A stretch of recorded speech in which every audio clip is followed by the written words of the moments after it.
ఇక ఇప్పుడు ఇంతోళ్ళైనా అంతోళ్ళైనా సాడపోను తలిగించుకొని నేను ఎట్లా ప్రచారం కావాలి, నేను ఎట్లా ఫేమస్ కావాలని గిదే ధ్యాసలా గిదే సోయిలా మునిగిపోతుర్రులా. చదువు సంధ్య ఎక్కడన్నా పోనీ కానీ మొత్తం మీద మేము ఫుల్ పబ్లిసిటీ కావాలని చూస్తున్నారు. అసలు గీ తిరుమలలో గిది చేయవలసిన వీడియో ఇది వా.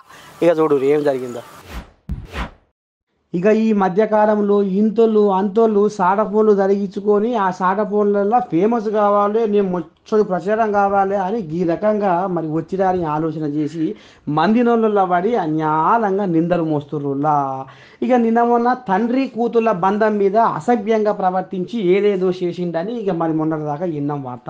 ఇక మన నిర్ణయాలు ఏమవుతుంది, తిరుమలలో ఆ పవిత్రమైన పుణ్యక్షేత్రము మన దేశమే కాదుల్లో బయట దేశాలకి వస్తారు పుణ్యక్షేత్రానికి తిరుపతికి. కానీ తిరుపతి కాడ ఇగో తమిళనాడు యూట్యూబర్లట ఇగో ఏ రకంగా వచ్చి ఉద్దారకం చేస్తున్నారో ఎట్లా మాట్లాడుతున్నారో భక్తులకు ఇక మరి అసౌకర్యం కల్పించుకుంటా వాళ్ళ మనోభావాలను దెబ్బతింటట్టుగా ఈ రకంగా చేసి కానీ సోషల్ మీడియాలో రచ్చ ఈ నెటిజన్లు వాళ్ళ మీద దుమ్మెత్తిపోస్తున్నారు. ఇక ఈ ముచ్చట పసిగట్టిన టీటీడీ వాళ్ళు ఊకుంటారు, ఎమ్మటే ఆగ మేఘాల మీద తమిళనాడు పంపిరట, గాలింపు చర్యలు చేస్తున్నారట. ఎందుకు ఈ రకంగా చేయాలి, ఎందుకు మంది నోళ్ళలో పడాలి, ఎందుకు ఇజ్జతి ఇలువ పోగొట్టుకోవాలని కూడా మన తెలంగాణ టీవీ గుర్తు చేస్తుంది. తస్మాత్ జాగ్రత్త, ఇప్పటికైనా యువకులు ఒళ్ళు దగ్గర పెట్టుకొని ఉండాలనేది కూడా గుర్తు చేస్తున్నాం. நம்ம இன்னைக்கு திருப்பதியில இருக்கோம். சோ கிட்டத்தட்ட வந்து பாத்தீங்கன்னா கிரௌடு பயங்கரமா இருக்கு. ஒரு 10 மணி நேரத்துக்கு மேல வெயிட்டிங்ல தான் இருக்கும்.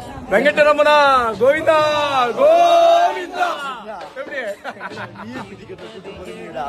அது படகார யூடியூபர்ஸ் அப்புறம் நம்ம போல இல்ல, நம்ம வந்து இருக்கிற காசெல்லாம் பெட்ரோல் அடிச்சுட்டு போயிடுது. ஏதோ கொஞ்சம் நஞ்சம் அவங்க சேர்த்து வச்சோம்னா ஏதோ காரோ பைக்கோ வாங்குறோம், அதையும் தூக்கிட்டு போயிடுறாங்க. அப்புறம் வக்கீல் செலவு, போலீஸ் செலவு, அப்படி இப்படி எல்லா காசும் போயிடுது. அதனாலதான் சரி எவ்வளவு நாள் ஆனாலும் பரவாயில்லன்னு கிட்டத்தட்ட ஒரு 12 மணி நேரமா வந்து நடக்கிறோம், படுக்கிறோம், உட்காரோம். இந்த இப்ப புதுசா அட்டியில் அடிக்க போறாங்க பாரு. இன்னொரு குண்டா, இன்னொரு குண்டா. ஆல்ரெடி 8 மணி நேரம் ஒரு குண்டுல இருந்தோம். இன்னொரு குண்டா. இந்த குண்டுல போன் வாங்கிடுவாங்களா? இந்த குண்டுல அடுத்த குண்டுல லகேஷ் சங்கர். இது கட் பண்றதுக்கு முன்னாடி வெங்கடரமணா கோவிந்தா கோவிந்தா. இருந்தாலும் அந்த வைப்பு பத்தல, இன்னும் கொஞ்சம் உள்ள டீப்பா போகணும். அங்கெல்லாம் பாட்டு போட்டுட்டு இருப்பாங்க, ஆளாளுக்கு ஒரு சவுண்ட் கொடுப்பாங்க, அப்ப கரெக்டா இருக்கும். நல்லா இருக்குடா.